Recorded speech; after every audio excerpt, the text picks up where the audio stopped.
Welcome back, everyone, to another deep dive.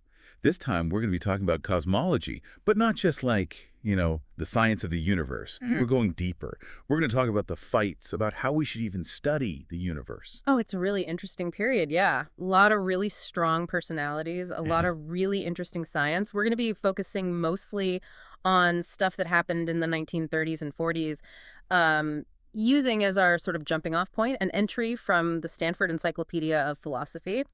It's called Cosmology, Methodological Debates in the 1930s and 1940s. So to set the stage here, think about scientists getting so worked up about the right way to do science that they end up kind of throwing shade at each other in, like, Nature magazine. That's basically what happened in cosmology. To really, I think, get a handle on these debates, you really need to understand what the situation was like at the time. So, in the early 20th century, Einstein's theory of general relativity comes along, and it totally changes the way we understand gravity. Like, we went from thinking about gravity as a force to seeing it as how space-time gets curved. It's a tricky concept. I think an analogy people use sometimes is to imagine like a bowling ball on a trampoline. That's kind of how massive objects warp the fabric of space and time. Okay, I think I can kind of picture that. So how did this new view of gravity, that gravity is how space-time gets curved, how did that lead to the models of the universe that we use today? Right. So in 1917, Einstein and another big name in astronomy, De Sitter, both came up with models of the universe based on this idea of general relativity. The problem was that both of these models had like some pretty big issues. Einstein's universe was like way too packed with matter. It was too dense. And De Sitter's universe, on the other hand, it was practically empty. And neither one of them really matched up with what astronomers were actually seeing when they looked out into space. So it was kind of like a puzzle with missing pieces, but they just didn't have all the pieces yet. Yeah, exactly. And then in 1929, Edwin Hubble, he makes this incredible discovery. He notices something called redshift in the light coming from distant galaxies. And what that redshift implied was that those galaxies were moving away from us. The universe was actually expanding. Wow, so that must have, like just totally flipped the field of cosmology on its head. Yeah, absolutely. Yeah, totally changed things. So this discovery led to like a ton of new models, all trying to explain this expansion. And the one that sort of came out on top was one by Georges Lemaitre. He was a Belgian astronomer. His model was basically an expanding universe, and he actually used the analogy of a balloon to explain it. Like, imagine you've got a balloon with dots on it representing galaxies, and as you inflate the balloon, those dots move farther and farther apart. It's the same way with galaxies in our universe. Okay, that makes sense. I like that. And this was really like the birth of what we call relativistic cosmology, right? Building on that idea of relativity. But this is where the fun starts. This is where the philosophical battle begins, right? Enter E.A. Milne, who I guess just decides to kind of rock the boat only 9 months after everybody seemed happy with Lemaitre's model. What was going on there? Yeah, so Milne was an astrophysicist at Oxford, and he brought with him these two pretty radical ideas that really challenged how people were thinking about cosmology at the time. His first idea was something called operationalism. Okay, got to be honest, that word sounds a little bit intimidating. What exactly did he mean by that? Well, it's simpler than it sounds. What Milne believed was that we should only really consider something like scientifically real if we can directly observe it. And so this challenged things like using ideas like curved space or even expanding space, which were really central to, the relativistic cosmology at the time. So it's kind of like he was saying, look, if you can't measure it, it's not real, at least not for science. Yeah, pretty much. And his second radical idea was this thing called hypothetico-deductivism. Okay, that sounds like a mouthful. Yeah, it's a long one. Basically, it means you start with a bold hypothesis, and then you use logic to figure out what observations should logically follow from that hypothesis. And this really challenged the way of doing science that was popular at the time, which was mostly inductive empiricism, where you gather a bunch of data and then you try to build theories from it. So Milne was going for a more theory-first kind of approach, while like a lot of other scientists were more data first. Exactly.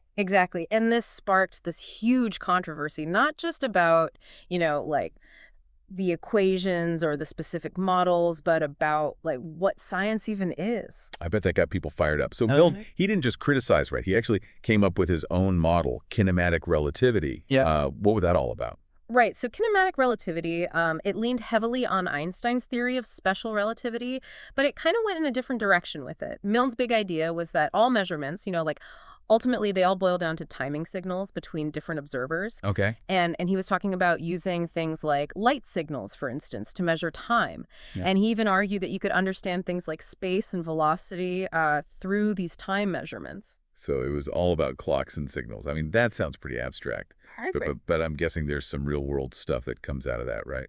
Yeah, absolutely. Actually, another prominent cosmologist, Hermann Bondi, he later said that Milne's idea led straight away to the radar speed gun. Whoa. I never would have guessed that. Yeah. Okay, so Milne, he basically throws down this philosophical gauntlet, and the reactions, I'm guessing they were pretty mixed. Yeah, that's a good way to put it. So Eddington, who was a big defender of relativistic cosmology, he really went on the offensive. He argued that these theoretical concepts, like curved spacetime, were really important for understanding the universe, and that Milne's operationalism was, way too limiting. It was too restrictive. So real clash of the titans here. Yeah, and there were a lot of people who agreed with Eddington. One guy named Dingle, for example, he was a strong believer in empiricism, the idea that science should be based on observation and induction, that kind of bottom-up approach. And he really thought that Milne's methods were, like, totally unscientific. So it was kind of team empiricism versus team rationalism, I guess. What about other viewpoints? Were there other people who had something to say? Yeah, for sure. There was a guy named Robertson who he was skeptical of Milne at first, but then later on he actually started to use some of Milne's operationalist ideas, which is pretty interesting. And then there was some younger cosmologists, people like McVitie and McCrae, each of them with their own take on Milne's work. McVitie, he thought that Milne's physics was really interesting, but he wasn't totally convinced by his philosophical ideas. And then McCrae, he saw a lot of potential in what Milne was doing, especially for explaining how the universe expands, which was still a big puzzle for the relativistic cosmology people at the time. Okay, so we've got these clashing personalities, we've got scientific disagreements, and then we've got these like deep philosophical divides. This is getting pretty interesting. Oh, yeah. So how did Milne deal with all of this pushback, all of this criticism?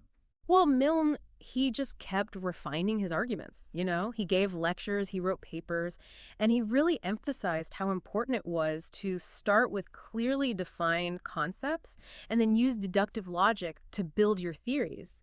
And he was really inspired by mathematicians like Whitehead and Russell, who were big believers in the power of like these systems with axioms, these really rigorous ways of building theories. It's really interesting to see that it wasn't just about like which theory was the right one, but also like how do we even define scientific knowledge? How do we know what's real in science? How should we build theories in the first place?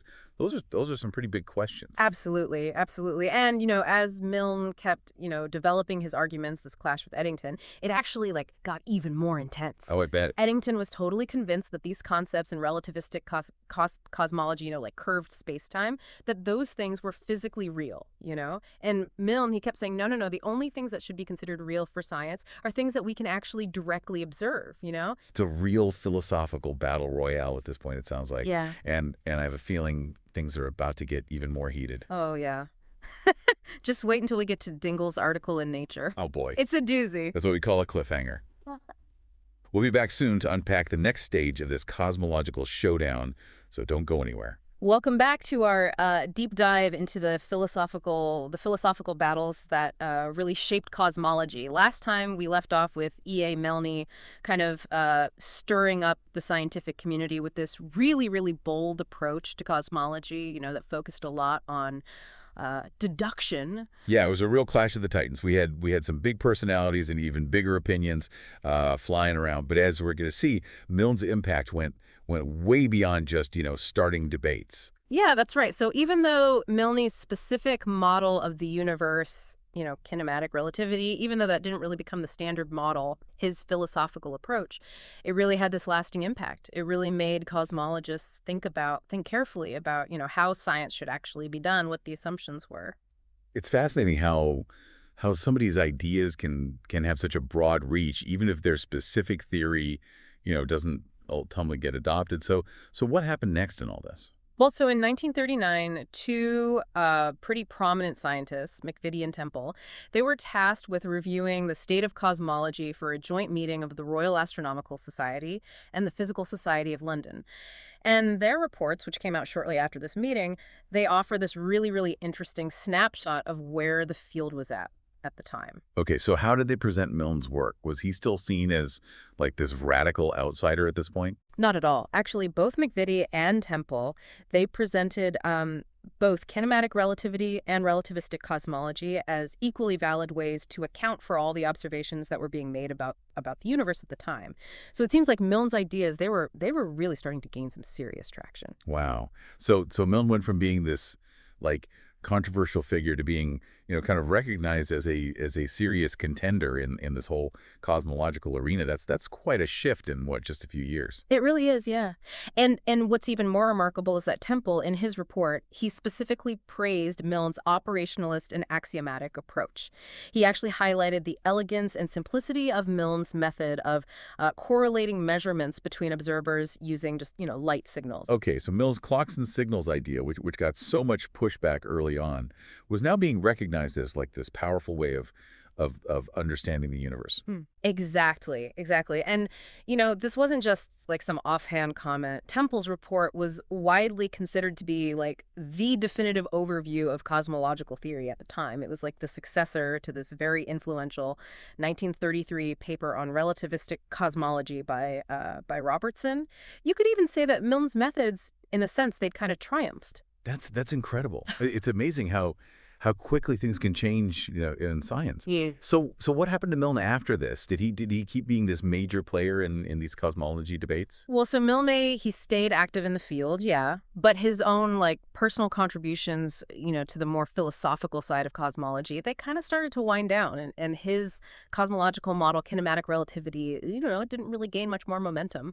It seems like even though his methods were getting more influential, his specific theory, it didn't quite catch on. Why do you think that was? Was it just like too radical for most physicists at the time? Yeah, it's hard to say for sure. I think there were probably a few reasons. Even though a lot of people were starting to accept Milne's philosophical approach, a lot of physicists, they still just preferred the way you do math with general relativity. It offered this really powerful and really elegant way to describe, gravity and the universe. And I think a lot of people were just kind of reluctant to abandon that. So it was partly just like a matter of scientific taste, kind of like preferring one set of tools over another. Yeah, I think that's part of it. And also kinematic relativity, it was arguably more complex, a little less intuitive than relativistic cosmology.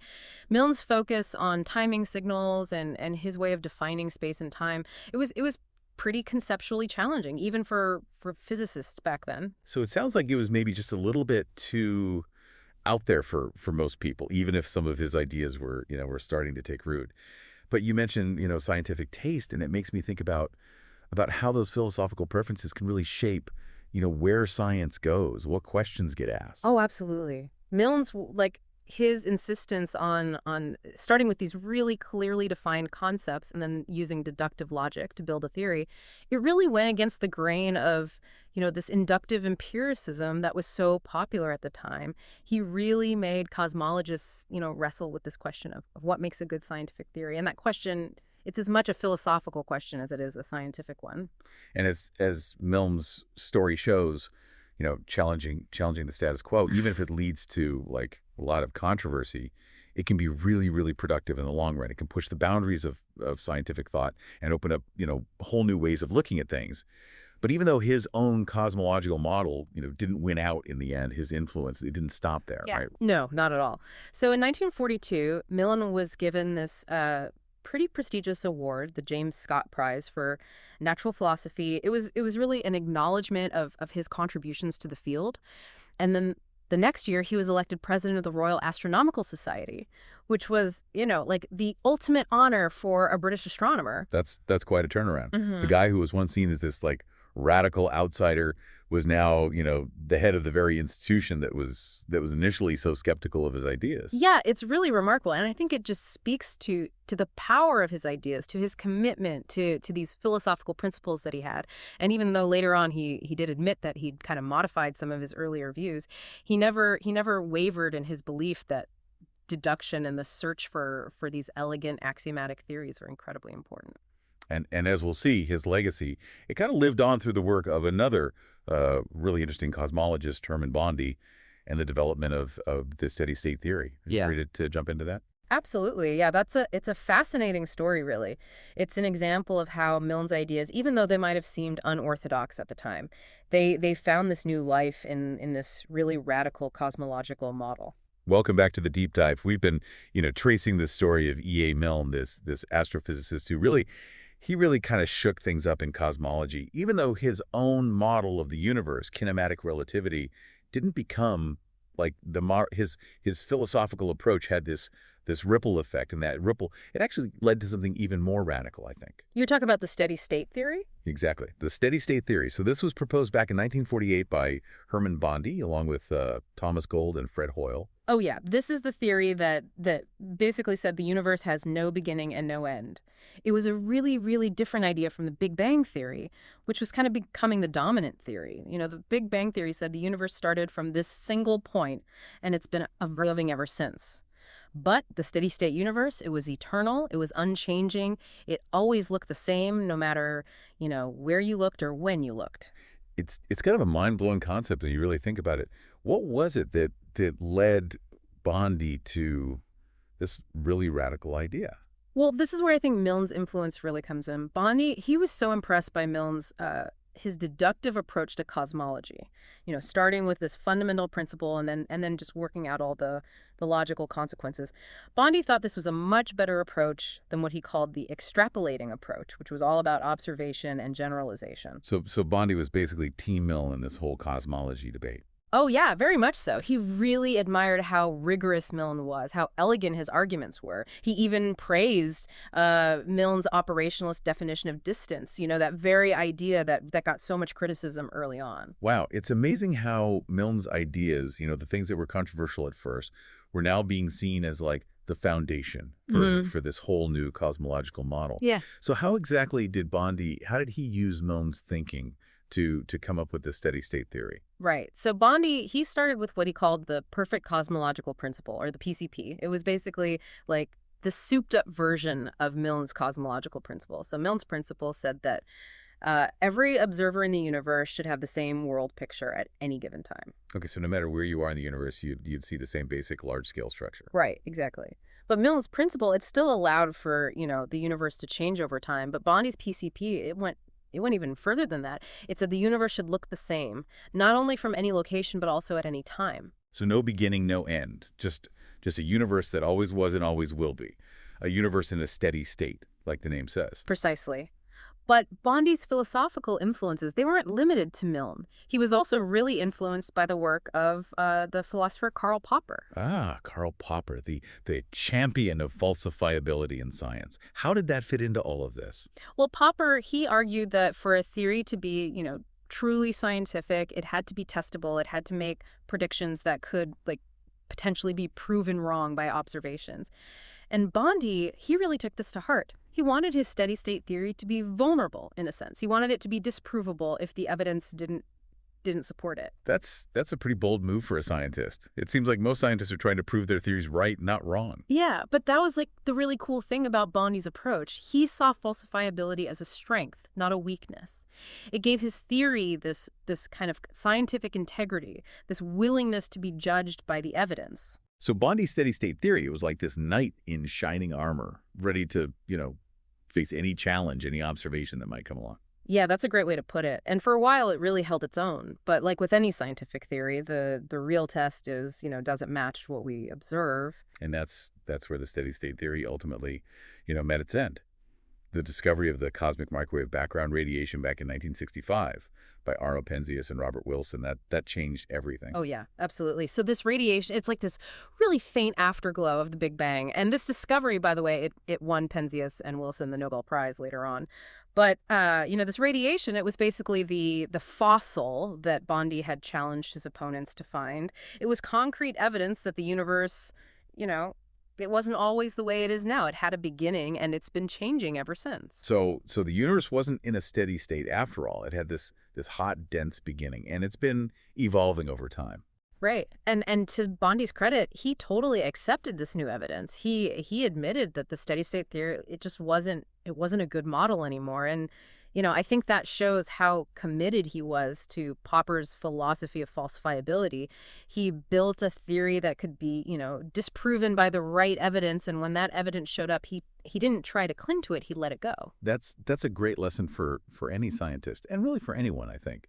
Mm. Sometimes letting go of an idea, even if it's an idea that you really like, it's the most intellectually honest thing to do. I totally agree. So while the steady state theory isn't really considered a good cosmological model anymore, it did leave behind this really important legacy.